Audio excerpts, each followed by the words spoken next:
say this a million times, if it's the hard thing to do, it's probably the right thing to do.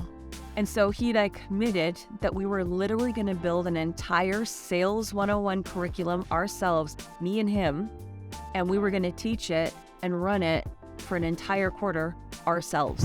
Highlight is seeing that effort and that decision that we made to build great salespeople and to do it the hard way because it was the right way, and start to see the fruits of that labor and that really hard decision come to pass.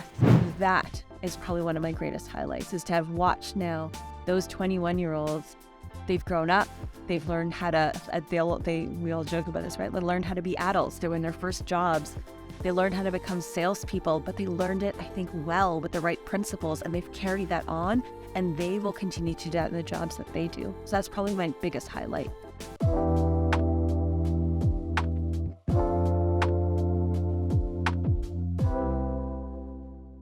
And that was the beginning of this insane journey at Shopify.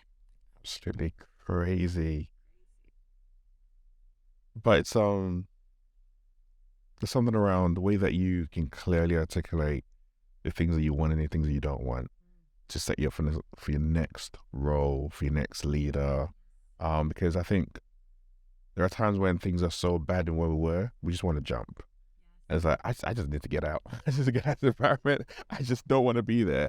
And therefore, we don't stop and be like, no, I want to be intentional about the movement that I make. And every time you've made that leap, you've been able to like, no, I know what I like. I know what I don't like. I know what I want to avoid. And I'm making sure that I get that next thing I go to. So that intentionality is actually really key that people need to hold on to as I think about their careers as well. Yeah, I completely agree. I've always, and you can actually see that in interviews too. Like, at this point, interviewed hundreds and hundreds, not thousands of people.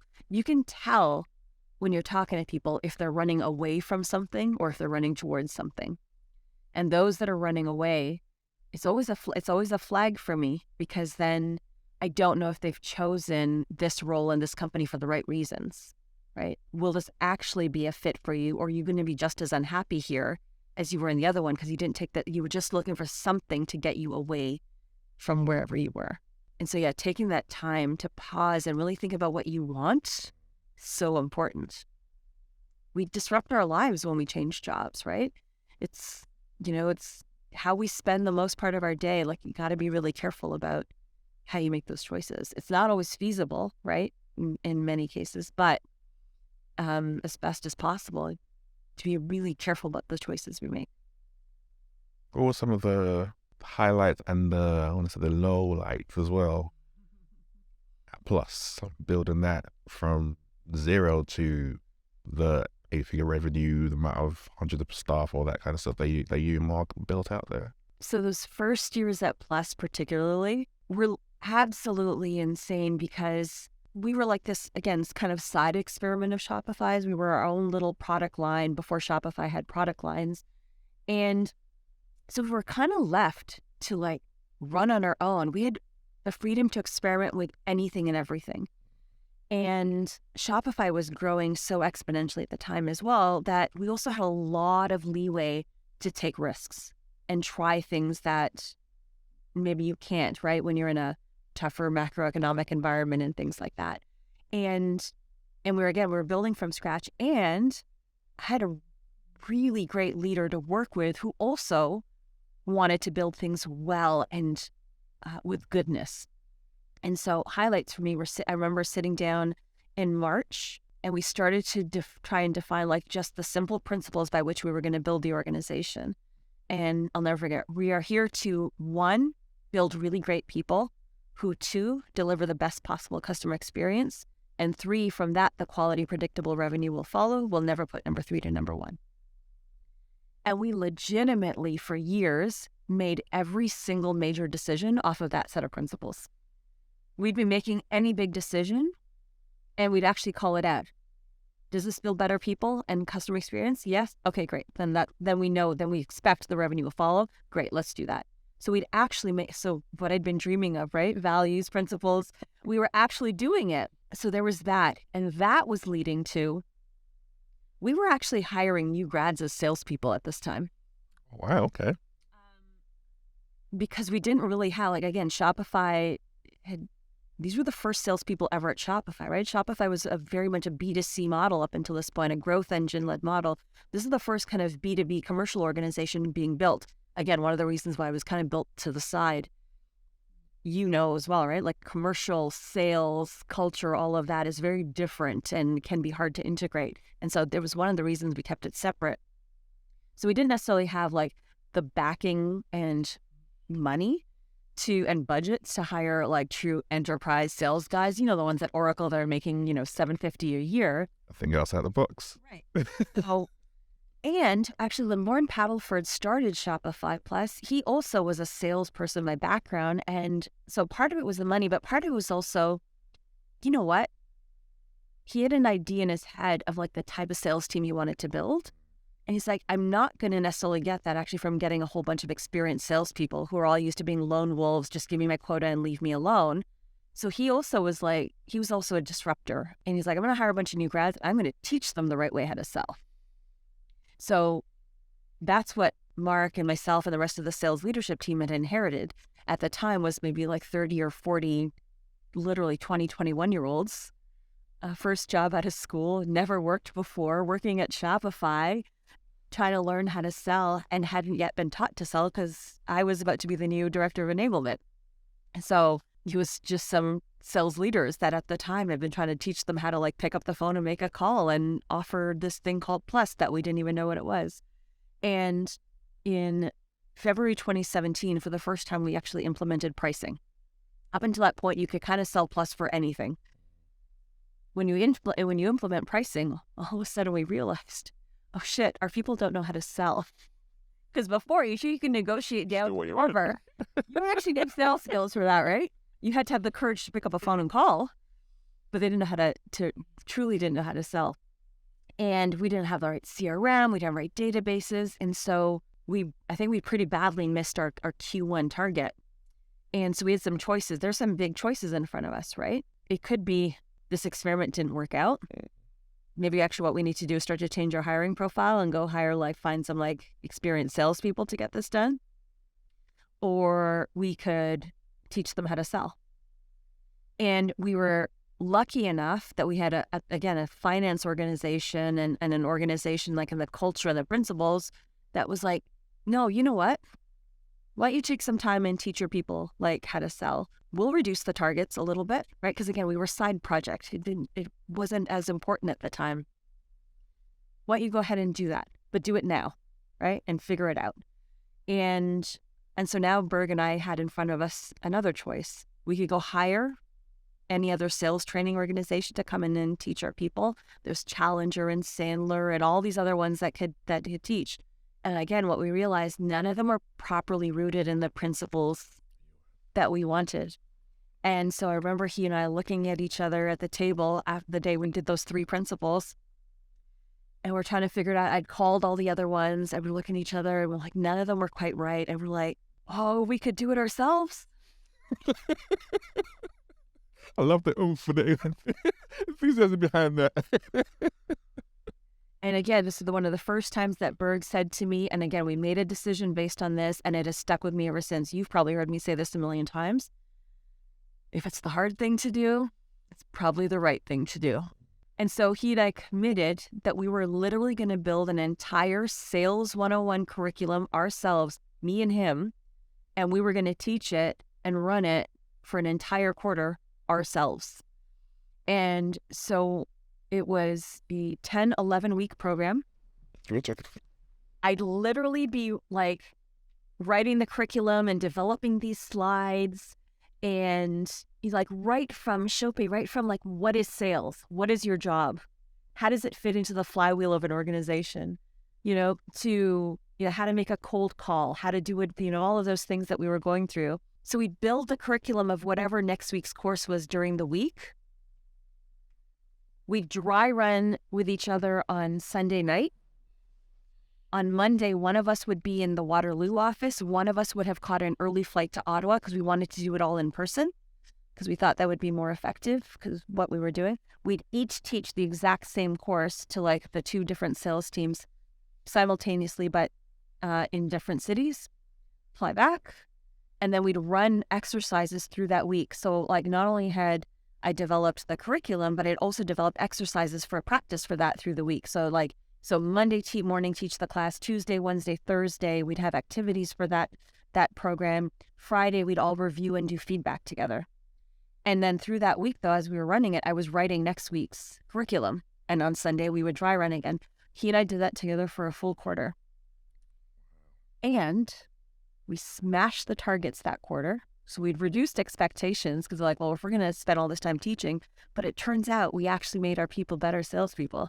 And so they smashed their quarter that quarter. And then we almost hit our number that year. Like, highlight is seeing that effort and that decision that we made to build great salespeople and to do it the hard way because it was the right way, and start to see the fruits of that labor and that really hard decision come to pass. That's a really hard. I don't know many leaders who would be like, yeah, let's build this out and create that space and do this. Because it's like, one, I ain't got time for that. Two, I'm not sure I can actually do this properly. Why would I do that? There's so many different things that come into mind about thinking about that kind of approach. And think of it, my job was enablement. So in theory, that actually this was my job, even though I had many other things to do. I had a team to build out, I had other things to do. But we could have said, like, this is your role, Shimona. Bergen at the time was the director of sales. He was also stopping and doing this again because we're like, this is actually the most important thing we could do, is build a right foundation. Yeah. If we said we wanted to build great salespeople in a way that we think sales should be run, then we're going to have to do this ourselves.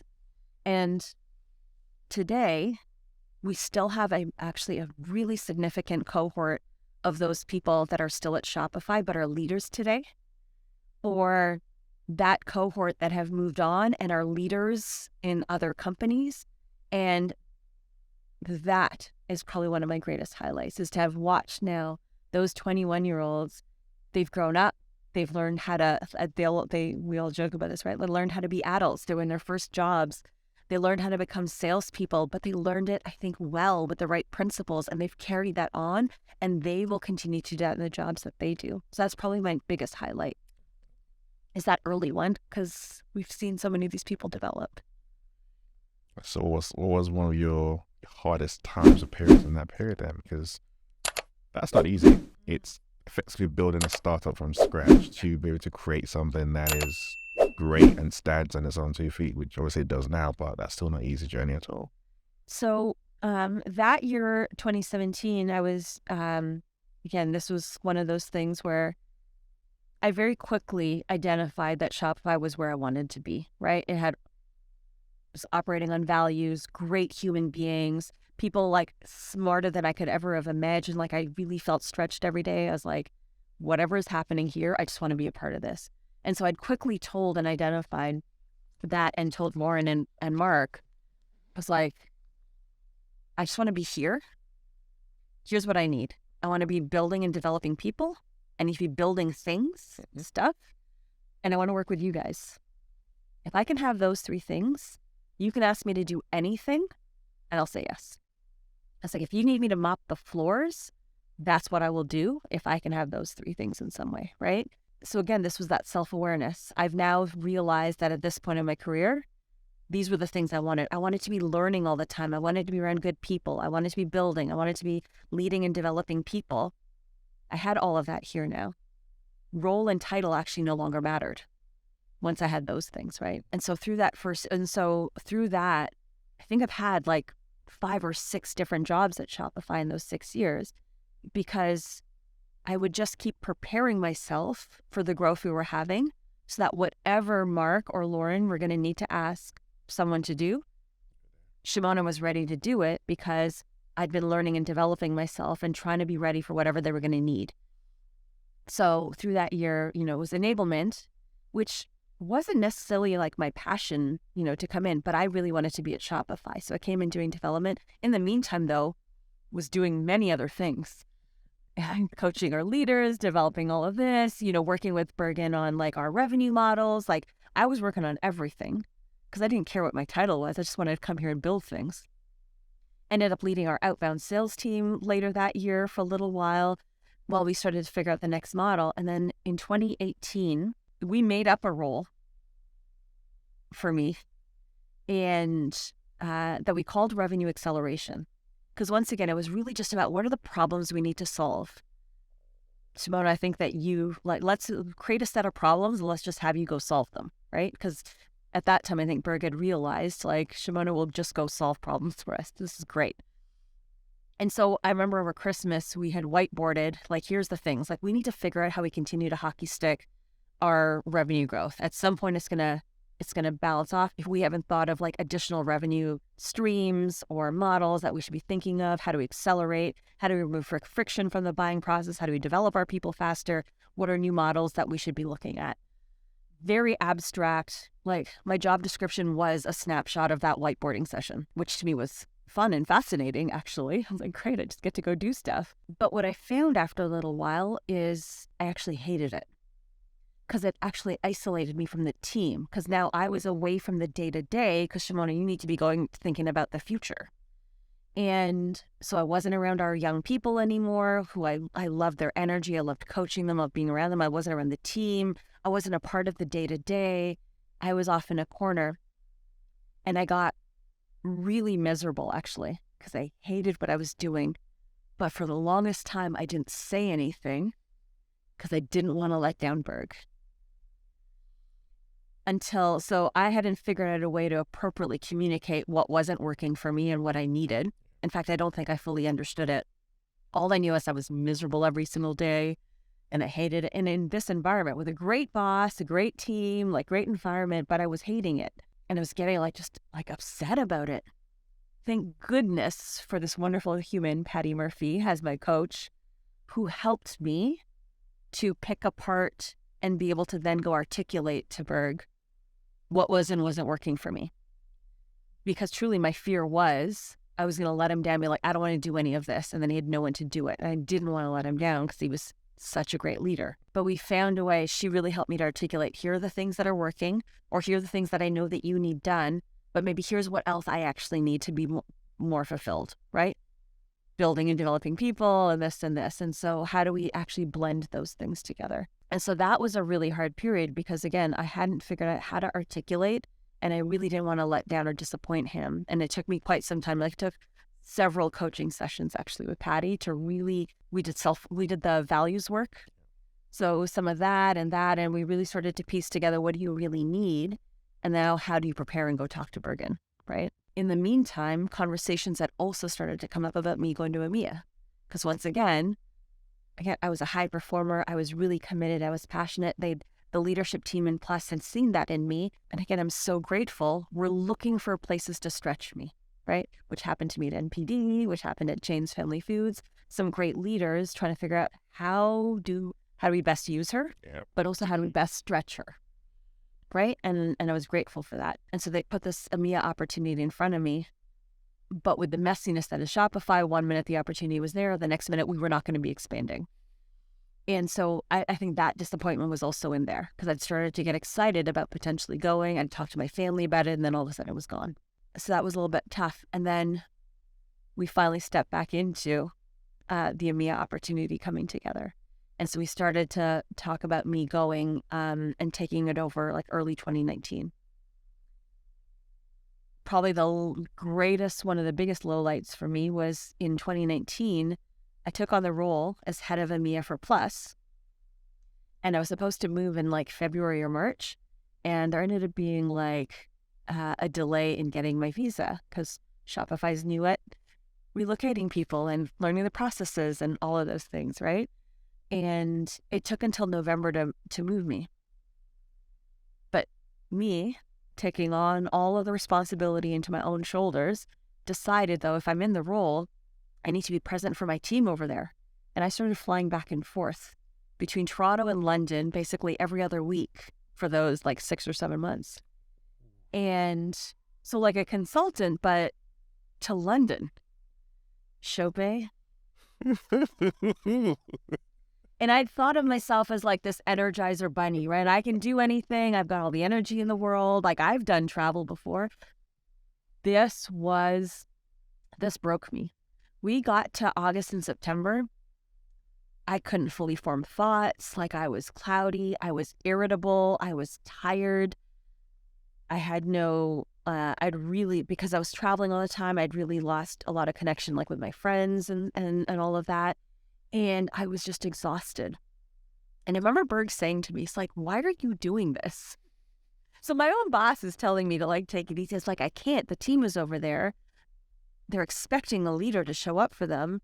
And I need to be there for them. So when I finally moved here, November 2019, it took me a good 2 months of like completely like laying flat to actually start to feel like myself again. I really burned myself out, which was a total low light, but it was also one of the best lessons of my life. Because right after that, we headed into COVID, and all of a sudden I had a much better perspective of the importance of self-care and disconnecting and taking time apart and what it could be when you, like, how useless you end up being. If you burn yourself out, you won't be able to show up for your team. So it was a low light, but it actually was one of the things I'm most grateful for, because I think it's one of the things that's led me to being the type of leader I am as well, because I had to go through that to better understand the example I had to set. She had 8 months of travel and then 18 months to just chill during COVID. Staying in your PJs and Yeah. Yeah. I must have felt really good. For the first couple of months it did. And then you still got itchy again. So you were building during COVID. So you've landed, you've been doing back and forth for 7 or 8 months, but you're physically here. You can't physically see people, but you still have this target, this goal around expansion while the global pandemic is currently happening in a new region of the world. Yeah. The good thing, thankfully, was that because I've been a part of Building Plus all this time, I'd been a part of hiring all of our first sales reps, merchant success folks, like the first parts of our team that we were putting into the UK. I had another colleague at the time that from North America was kind of temporarily running actually both EMEA and APAC for us. And until we found the right leaders. Of course, we found a really great leader in APAC, in Sean. And so this guy, Eric, was remotely leading this team. And then he handed it off to me because, again, I was supposed to be moving, right? So thankfully, I actually had a great relationship already with some of the people that we'd already brought on board. And thank God for that. And in that case, thank God I'd spent that time in the office the year before, burning myself out, because I was able to develop that relationship with them through that year and get to know some of the teams. And we'd had QBRs and things like that. So there was some relationship with the existing team that was already there. Honestly, when we went into COVID, though, the initial priority was no longer growth. Because if you remember, at that time, nobody knew what this was, how long it was going to last, and how it was going to impact business. So we were expecting everything to crater. And so we were actually quickly working to make sure that our people, particularly our salespeople who live off variable comp, that they were actually going to be able to pay their bills and take care of their families. So those first couple of months, the only priority that we really had was, is everyone safe? Is everyone in some kind of environment that they're okay and that they can, actually be healthy? And is there anyone that we need to be concerned about? Like, are they in a vulnerable environment or anything like that? That was actually the first concern. Then after that, it was reprioritizing and trying to figure out how we were going to figure out compensation for our people, like our salespeople particularly. And so once again, going back to like the principles that we've operated in, we actually worked, led by Mark, worked to make sure that we were actually going to be able to guarantee our salespeople a minimum amount, like a great base pay. Like regardless of what attainment was, you're going to get. That's to be all right. So we're to pay their bills. Yeah, and so that way, no matter what, you're going to be able to pay your bills, right? That was our priority, was just care for our people. It turns out we were going to grow exponentially through COVID because everyone decided to start a business. People needed to get online, like legacy businesses needed to get online quickly. We could help with that. Like e-commerce was going to boom. Who knew? Then it just became keeping up. Then it became prioritizing well. It became keeping up. Then it became making sure people stayed balanced, trying to get them to take vacations. because yes, we've got exponential growth. Yes, our merchants are in like really vulnerable positions and they're very, very stressed, but we still have to take care of ourselves. Like all of those things happened. And yeah, we grew exponentially team size too. We doubled in team size that year. So all of a sudden we're learning how to hire and onboard people remotely. And while everyone was going through what they were going through with COVID, right? Family members getting COVID, people trying to deal with, sometimes 4 children at home to teach, or like trying to deal with parents who they can't see. I was all by myself in a new country that was in a flat that wasn't furnished, starting to feel lonely, trying to figure out how to deal with that. Like it was all the things we were dealing with. So that year was really more about being humans than it was about driving all the things that we were driving.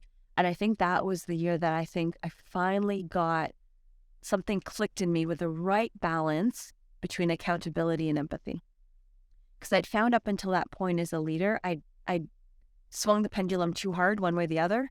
I was either overly empathetic and then I didn't hold people accountable to standards and delivery, or I was all about accountability without the like empathy and learning. That was my year to actually. Yeah, I got grounded in that. So with double hiring and all the hiring done over the years, I'm curious, are there some key things you look for, some key questions you ask when you're hiring people? Yeah, some of this might be hard to explain. There are a few things. One of them, we started talking about this earlier, right? Like, are they running away or are they running towards? I really want to deeply understand why they're talking to me. So I will ask them, right, like, why Shopify? I know it takes a while sometimes, right, for people to feel comfortable to open up and share. So I really try and get at that one deeply, because if they tell me it's like great stock price, you guys are growing fast, and it seems like a good company to work for, meaning checkbox for my LinkedIn status, there's a bit of a yellow flag for me on that, because you may or may not then be ready and prepared for the chaos that is a company like Shopify, right? You've got to really want to be here to succeed. Like tech startups, high growth, hyper growth companies can be really fun to work at, but they're very challenging to work at. So you got to want to be here. So I always try and get at like why they're coming. What is it that they believe in, right? What is it that's driving them there? It doesn't necessarily have to be mission, but it could be, I really want to be around a great team environment, or these are the people I want to be around. In some cases, it's I really believe in what Shopify is doing. Whatever it is, I want to get at more than stock price and high growth, which I've gotten that as an answer on more than one occasion. I look for people who are lifelong learners.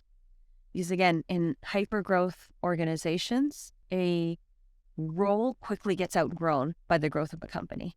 Right. So what we want and what we're looking for are not just people who are going to be static in what they're doing, because we'll quickly outgrow that. Right. Slower growth organizations, that's fine. You don't have to grow personally as much. If you're only going to grow a couple % a year, your role as is probably remains true for many years, which is why I didn't like that environment when I was in FMCG. But when you're growing 40, 50, 60, 80% a year, the world changes very quickly and you have to be prepared to grow with that. Right. Otherwise, people get left behind. And so I was looking for people that had a really high growth mindset, because I wanted people who wanted to develop and grow with. I was looking for people who could handle uncertainty and chaos and change. Not because it's an environment that I necessarily promote, but that is it is the reality of a hyper growth organization. And as I've learned now in my career, as I've seen that very distinctly from that, my experience with FMCG and all of that, and now into tech, there's a certain personality type or person that wants stability and structure. And they're going to be their best selves when given structure and stability. And then they'll perform incredibly well and they'll be, healthy and happy in an environment. I was not one of those people, right? I was bored and all of those things. And then you've got maybe a certain kind of personality that can thrive on chaos and unpredictability and all of those things, right? I was one of those people that thrive in this environment and enjoy it. But some people will not do well, right? You think you want hyper growth because it sounds nice, but you may not perform well. You may not be your best self in that kind of environment. Maybe you need more structure. So there's actually a question I used to ask people all the time. And it was funny. This is going to sound hilarious, but I would tell people, is like, you just need to know, like this place has got hypergrowth and everything, but also it's batshit crazy over here. And I would just say that straight to them, right? And I'd be laughing. And I'm telling you, Shopi, there was something that people would do their eyes. You, no matter what, every time I said that, everyone's eyes would like go really, really big like saucers. But there were some people that were going big like, oh my God, that sounds like the best thing ever. And there were those that were like, you ever have like, what do you mean? And so that'd be one of them. That's when I know I needed to dig in further, right? Like I either found someone that's going to thrive and let's go down that path, or someone that sounds like, that sounds awful. What do you mean? And we'd start to go down that path because I wanted them to be able to articulate where they thrive, right? And maybe hopefully have them realize like this may or may not be the environment for you. So yeah, and people who enjoy operating in teams. I didn't want solo players. Again, when you're in a hyper growth mode, you need people that can learn off each other, that can collaborate well together, that want to help others succeed, not just themselves. And so I'd be looking for that too. So team players, growth mindset, could operate in the chaos, and who had a real reason, like they had to have like some deep reason to want to join, their own reason, whatever it was, but something that would help them navigate through the toughest times. What would you say your superpower is as a leader? Hiring. For real? Yeah. You know my teams. I think I've done a pretty good job. If I was to ask your teams about what they think your superpower is, do you think they'll say hiring? I think they might, only because they've heard me say that many times. And so it's not just hiring individuals. I think I'm really good at assembling a team. Like, I think I'm really good at putting the right pieces together. And I was really blessed that when I got to EMEA, I was building a senior leadership team from scratch, right? I didn't inherit anything. Hard part of that is I had to do all the jobs until I hired them. But it also meant I got to design the team. And I had a really great talent acquisition partner, this guy named Luke, who at Shopify, and he and I sat together. I told him what I was imagining, right? I was like, Luke, this is going to be a diverse team from every aspect. I want a team that comes from a variety of different backgrounds that's going to learn from each other. I want lots of languages. I want lots of nationalities. We're building an international organization. It can't all just be a bunch of like either, North Americans or Brits or Irish people who are all English first. We need to ourselves overcome that communication divide so that we can build teams that are able to do that as well, right? We'll build better teams and systems if we ourselves are like that. I was like, so I want a mix. I want all of that. And I want people who are going to be really passionate about building, right? And so he and I together really went through designing this. And so I was able to decide piece by piece how I wanted that team to come together. Who's going to help, who's going to stretch the organization certain ways, who would take on things that I'm not very good at, like operational execution, who would be a thought partner with me and teach me about things like Jim, our sales leader, is one of the people I always talk to about leadership, and we share and learn from each other. Like who can do all of these things, and how will this all come together? I think I'm quite good at that, actually. Yeah, you're good at building teams. You're good at putting people together. But I think there's something also around the modeling piece I think makes a massive difference. Because a lot of times you can put a team together, but if you don't actually model the behavior, people are like, okay, I like the team you built, but maybe not so much. But actually part of what helps create that cohesiveness is seeing you do the thing, not just talk about it. Also one of my lessons, is I already knew this, and I was starting to learn that particularly from 2017, 2018, 2019, with our young sales team in Plus and how I showed up for them. I was starting to see that was making a difference for how they showed up and how we interacted and how they were developing.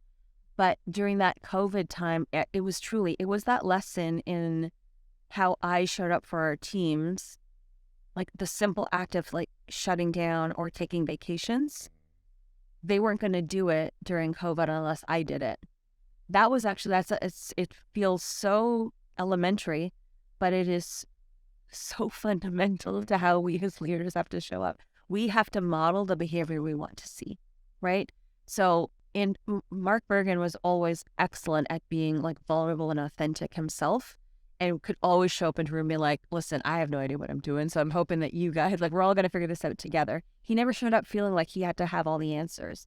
He made it safe for me finally to start to shed my armor and realize like, oh, I actually don't have to have all the answers all the time because we're all building this thing. And Lauren Paddleford would say all the time, it's like, we're doing things that no one's ever done before. Why would you have the answers? We're building like $1 billion organization globally in like 5 years. Who's done that? Why would someone know how to do that? We're all going to have to figure this out together. Oh, right. It's okay to not have the answers. So all of that culminates then in how I built the team here. I knew how to put a good team together, but I'd learned it was okay to show up as my authentic self. It was okay to be vulnerable. It was okay to be caring, but it was also okay to stretch and have high standards too, right? Because if you hire great people, you can't expect them to perform. Yeah. And get out the way to help them do it, which you did as well. So rather than being in the way, I think a lot of the examples you already gave about how you learned, you did that for your team. I was like, you're there. I want to give you that space. Do you? Like, that's why you've hired great people. And I think probably one thing I'll add to that as well has been you had a high touch with people throughout the organization. So when you talk about growth, it grew exponentially, hundreds and hundreds of people, yet a lot of people still felt your impact individually of the connections that you made with them all the way throughout, which is, like I said, it's a lot of people to to connect with, but you took the time to actually do that. I think all of us want to feel connection to our leaders, no matter where they are in some way, shape, or form, right? Because as we've been talking about all this time, we also leave bad leaders, Yep. but we also stay and want to perform for the good leaders, right? We want to feel that connection to them. And that had resonated very deeply with me at this point. And with how fast we were growing, I also never wanted to lose touch with our frontline, because at the end of the day, that is actually where all the magic happens, right? Your frontline people are the ones that are serving your customers. That's where all the context actually lives. As a leader, the further and further you get from your frontline, the further you actually lose touch with what's happening in your business and your organization with your customers. So, I wanted to always make sure that my teams had a direct connection and relationship with me in some way, scalable, whatever I could, because I understand the importance of wanting to connect with your leader, wanting to believe in them, wanting to feel confident in the direction that they're headed in, wanting to feel heard, right? And I wanting to continue to grow and be a great leader for our teams and to build the right plans and strategies, wanted to make sure I was always staying connected to the front line. Otherwise, you build very disconnected, low context plans. And you and I have both seen those things happen in our careers, right? Where leaders sit up on high, creating these plans that don't make any sense to anyone else in the organization because those leaders aren't connected to their organization and to their customers. So it's twofold. And I have actually always told all of my teams and particularly leaders that I was like, if there's anything I can encourage you to invest in, it's relationship building, right? It has to become different and more scalable over time, right? Sometimes it's got to be more one-to-many, but thinking about building trust, transparency, connection with your people, like think of those objectives, and then you can figure out when it's one-to-one, when it's one-to-many, when it's a talk, when it's a letter, but you've got to find ways to connect with your people and then conversely have them be able to connect with you. So how do you define leadership? How do I define leadership? I think leadership is the opportunity to be a part of helping other people realize their potential. And in turn from that, to be able to help an organization, a business, a country, whatever, to realize its potential. You've now come to the end of your Shopify chapter. Yeah. 6 years, billions of dollars in revenue. hundreds and hundreds or thousands of hires over that period of time, a lot of learning. How do you know when it's time to step away for yourself? I booked a conversation with you. No. Oh, so actually, it started for me a couple of years ago, with Patty, who is my coach at the time at Shopify. Something had started to niggle in me where I was realizing. I think I was really started, like I was talking about my journey and self-awareness throughout. I think I was starting to come to a culmination of realizing what I'm actually here to do on this earth, the impact I'd like to have, but I was having problem articulating it in my head. And so the conversation I'd started with Patty is I'm starting to feel like I know that I'm going to show up, whatever company I go and work for, or wherever I show up, I do a great job. Like that evidence is here, right? I'll outperform, I'll work hard, I will deliver for whatever the mission of that company is. But what I'm trying to figure out is how is all of that threading together into Shimona's story? What is the impact, or what is Shimona's mission? What is the impact Shimona had on the world? What will I be able to say I contributed, right? And in knowing that, then how will I make decisions about my career, right? And so she and I actually went on a journey together for almost a year of like really thinking about my future self, what it is that drives me. We revisited values, when I feel most fulfilled, what am I most passionate about. We did all of those things.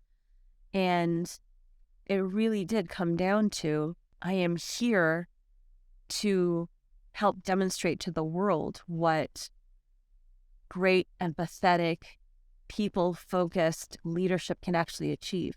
Because I believe deeply that diverse, healthy, happy teams are actually more successful than the opposite. And I think that we're seeing too many examples in this world today of a very different type of leadership that we see, whether it's in government or in the tech world, where it's just mission, product first and forget everything else. That might get you results for a little while, but I actually don't think it gets you long-term innovation and creativity and success and all of those things. And I think I've now been able to demonstrate that that's true, right? And because I've had this opportunity to build that, right? Receipts. I got the receipt, so I know I can do it. And I've also, as I've continued to grow, become more and more passionate about widening the road for women in whatever their path to road to success is. Whether it's executive leadership or it's something else, I am constantly tired of being the only at the table, and I don't want to be, because again, I've learned the best organizations are the most diverse, right? I don't want to be the checkbox person at the table. I want it to be a table that was built thinking about building a diverse table, because it'll come from better results. So my life's work is about building great organizations, demonstrating what great leadership is, and widening the road for women. And that's been how I've been thinking through the decisions in my life and my career. And for a couple of years, it still made sense at Shopify. You know, I was still building the EMEA organization. I was getting to test my theories in leadership, right? I was building the senior leadership team. I was developing our people. I was able to be externally facing for Shopify and using that opportunity to also talk about what I thought great leadership was, hiring teams, and all of that. So that's been wonderful. But then I got to a point where I now needed to step out of comfort again into discomfort. I now needed to put myself, if I'm going to do this and do it well and have the impact on the world that I want to have, I'm going to have to continue to stretch myself further and further. And so that means I need to make harder decisions and be in potentially, whatever it's larger roles, more prominent roles. I don't know exactly what it is yet, because I've promised you that I won't think about it a few months. But whatever it is, it will be in service to that mission. In the meantime, I have all these other great skills that I'll bring to whatever organization and whatever it is I do, right? I can build commercial organizations. I can expand internationally. I can build great things. I can build sales teams. That's what they'll get. I will get the opportunity to do it my way. I love that, because when I look over your career, every time you've been intentional, whatever you've stepped into or built next has been absolutely amazing. And you now being intentional now around your life's work, your life's mission, You already made an impact in the world, whether you believe it or not. You already done that. But the more the impact you're going to make in the future, being very intentional about it is, it's not an easy decision to make, but it's such a fulfilling one. And I think it's really important to even give courage to other leaders who are thinking about that, because stepping away from a massive company, a role, all of that kind of stuff, it's like, what? Why am I going to do that again? But knowing that, actually listening to you, listen to your journey, listen to your experience, but like, actually, you know what? It's valuable, it's key, it's important, it's sometimes necessary. It gives other people confidence that, well, if someone like Shimona is doing that, then maybe I can do that. Maybe I can step into that. So, I mean, this is all me now with, hindsight being 2020, being able to piece together that path. At the time, right, I didn't know what all of that was leading to, right? Again, we go back to Jane's family foods and chicken.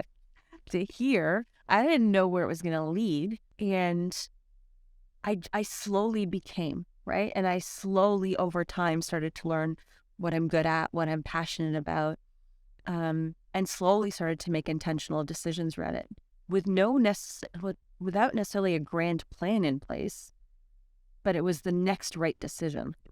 I think that's one of the key things that, anyone who's thinking about their careers, I often find people are looking for, they need to know exactly what the ultimate destination is so they can create their path. That's not necessarily the case, right? I didn't, but you can make the next right decision because, again, nothing in life is irreversible except having a baby, as my dad would say. So you could go try the next thing. If it doesn't work out, you're going to pivot because we all have very long careers, so long lives. There's no one decision that's somehow going to derail your career or your future success. They will all be inputs into who you become. So what are you looking forward to in your break? I've slept a lot already. That first week off, I was sleeping 10 or 11 hours a night. I slept a lot. I think I'm past that part now. Now, these next few weeks that I'm still in London, honestly, I'm really just excited to spend time with a lot of the people that I care about, which are the folks on my team. I've got a lot of dinners and lunches and all of the catch-ups together. So I'm very much looking forward to that time with them. And then after that, when I move back to Toronto, it'll be just reconnecting with friends and family. And again, with COVID, these are all people that I've not necessarily gotten to see as much as I wanted to when I moved because we couldn't see each other, right? And so there's a lot of people. I'm a very social, outgoing person. If you can't Seriously? What? No.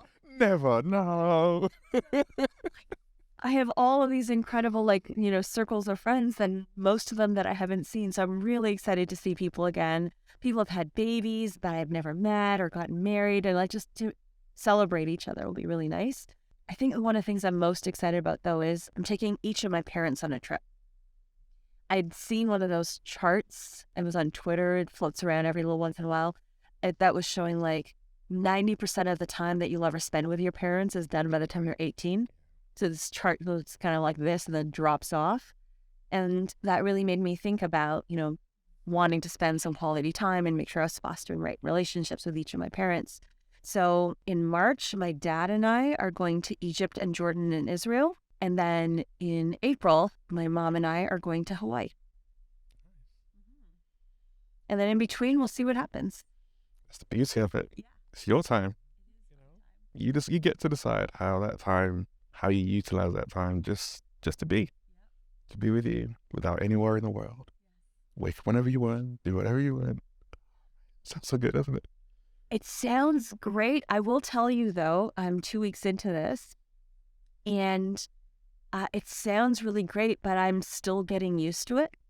And I am still struggling with feeling unproductive, right? I'm supposed to, what do you mean? I'm just going to do things for me or that I feel like, or that I enjoy.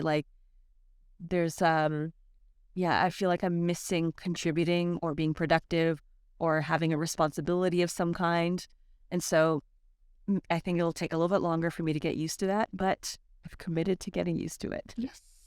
That's the lesson itself. It's a hard one, especially when you're high performing. It's really, really hard because you're so used to be able to do to doing rather than being.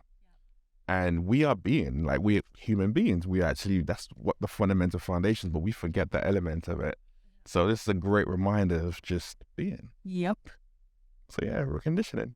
Not easy at all. No, this is not. But I will say, I feel like it's a good problem to have, right? If my problem is trying to learn how to relax, I feel like I'm in a pretty privileged position. You've worked hard. You've worked hard to get to that position. So yeah, so utilize it.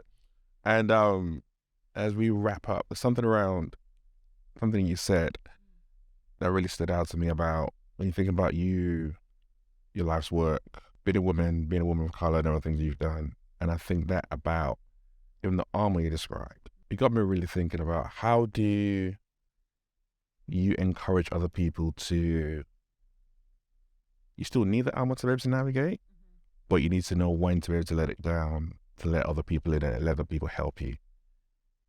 What advice would you give someone to be able to navigate that?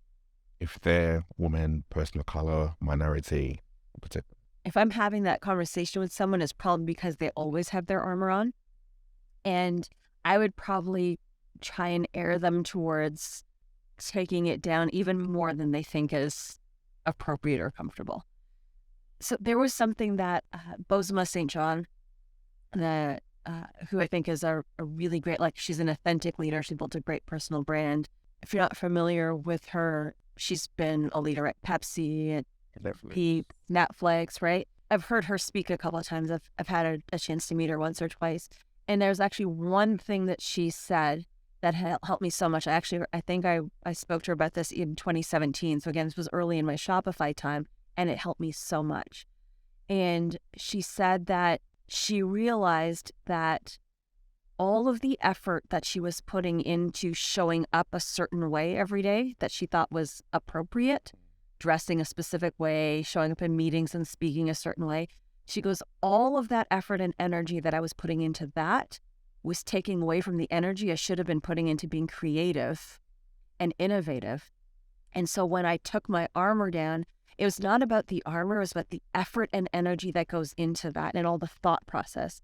She goes, once I decided to just be me, all of that incredible energy now gets to go into being amazing at what you do and being creative and being innovative and performing and all of that. And she goes, and that is when I started to flourish, right? And so that's probably the advice I give to people when they're thinking about it. It's not about like when to take the armor on and off.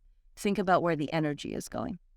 And that advice helped me. I remember when she said that helped me so much because I started to realize, again, I'm in an environment where I want to be and I need to be creative and strategic and innovative and be able to think outside the box. If I'm putting all my time and energy into thinking about exactly how I'm talking and showing up and speaking, I'm not going to put energy into that. So that was when I decided to take the chance to take it down. That's such a perfect way to end it. Like, like honestly, I appreciate you as someone who's authentically always showing up. Sometimes to your own detriment, but that's just part of who you are. But you've always shown up, and appreciate your time today of just sharing. Like, this felt like a mix between a masterclass, a fireside chat, and just navigating your whole journey of what makes you, what makes you such a great leader. And whatever you step into next, whoever gets the pleasure of having you lead something next, they're going to be in for such a great time. So we appreciate you. Thanks, Shimona. I enjoyed this. I actually forgot the microphones were here. I felt like it was just you and me talking. That's how it should be. This is Everyday Leadership, and we'll see you next week.